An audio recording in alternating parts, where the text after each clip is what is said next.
অবশেষে আয়নাঘর জনসম্মুখে এলো। 12ই ফেব্রুয়ারি সংবাদকর্মীদের নিয়ে আয়নাঘর পরিদর্শনে যান প্রধান উপদেষ্টা ডক্টর ইউনূস। আয়নাঘর দেখে তিনি মন্তব্য করেন, আইয়ামে জাহেলিয়াত প্রতিষ্ঠা করে গেছে আওয়ামী লীগ সরকার। যারা এমন অপরাধের সঙ্গে জড়িত তাদের সবার বিচার করা হবে। আইয়ামে জাহেলিয়াত বলে একটা কথা আছে। এই গত সরকার এই আইয়ামে জাহেলিয়াতকে প্রতিষ্ঠিত করে গেছে সর্বক্ষেত্রে। এটা তার একটা নমুনা। দেশের যে চূড়ান্ত অবনতি, চূড়ান্ত রূপ দেখলাম সর্বক্ষেত্রে, এটা তার একটা প্রতিচ্ছবি। এ সময় তার সাথে উপস্থিত ছিলেন আয়নাঘরের ভুক্তভোগীরাও। তাদের সাথে ঘটে যাওয়া ভয়াবহ নির্যাতনের বর্ণনা শোনান। এরকম আয়নাঘর সারা দেশ জুড়ে আছে বলে মন্তব্য করেন প্রধান উপদেষ্টা। মন্ত্রী পরিষদের সিদ্ধান্তে আয়নাঘর নামে খ্যাত ঢাকার 3টি স্থানে পরিদর্শনে যান প্রধান উপদেষ্টা, যেগুলো পূর্বে নির্যাতন কক্ষ এবং গোপন কারাগার হিসেবে ব্যবহৃত হতো। সেখানে গিয়ে দেখতে পান নির্যাতনের জন্য ব্যবহৃত ধাতব চেয়ার। এই ধাতব চেয়ারে বসিয়ে ইলেকট্রিক শক দেওয়া হতো।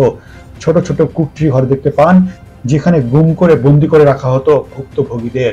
প্রধান উপদেষ্টার সাথে আরো উপস্থিত ছিলেন ডাক ও টেলিযোগাযোগ উপদেষ্টা নাহিদ ইসলাম ও ক্রীড়া উপদেষ্টা আসিফ মাহমুদ সজীব ভুইয়া।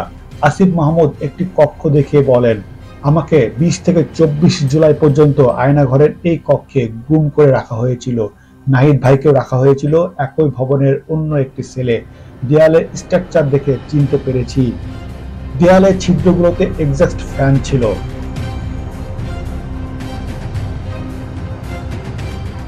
এর আগে গত 19 জানুয়ারি আয়নাঘর পরিদর্শন করতে যাওয়ার ইচ্ছা প্রকাশ করেছিলেন মোহাম্মদ ইউনূস। সেদিন গুম সংক্রান্ত তদন্ত কমিশনের সঙ্গে বৈঠকে প্রধান উপদেষ্টাকে গুমের ঘটনায় তদন্তের অগ্রগতি তুলে ধরেন কমিশনের সদস্যরা। অভিযোগ আছে, বিগত শেখ হাসিনার সরকারের আমলে গুমের শিকার ব্যক্তিদের আয়নাঘরে রাখা হতো, করা হতো নির্যাতন।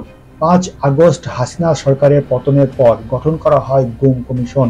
তাদের প্রতিবেদনে আয়নাঘরের অস্তিত্বের কথা জানানো হয়। অভিযোগ রয়েছে, আয়নাঘরেই বন্দী ছিলেন অধ্যাপক মোবাশ্বের হাসান, সাবেক রাষ্ট্রদূত মারুফ জামান, ব্যবসায়ী অনুরুদ্ধ কুমার রায়, মাইকেল চাকমা ও মীর আহমেদ বিন কাসেম সহ অনেকে। প্রসঙ্গত, রাষ্ট্রীয় বাহিনীর মাধ্যমে বিভিন্ন শ্রেণীর মানুষকে জোরপূর্বক তুলে নিয়ে গিয়ে বিশেষ স্থানে রাখা হতো। এসব স্থান আয়নাঘর নামে প্রকাশ্যে আসে।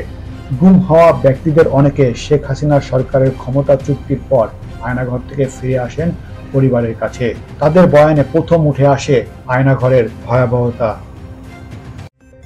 সব খবর, সব দিকের খবর দেখতে নিউজ ইনসাইডের সাথেই থাকুন। সাবস্ক্রাইব করুন।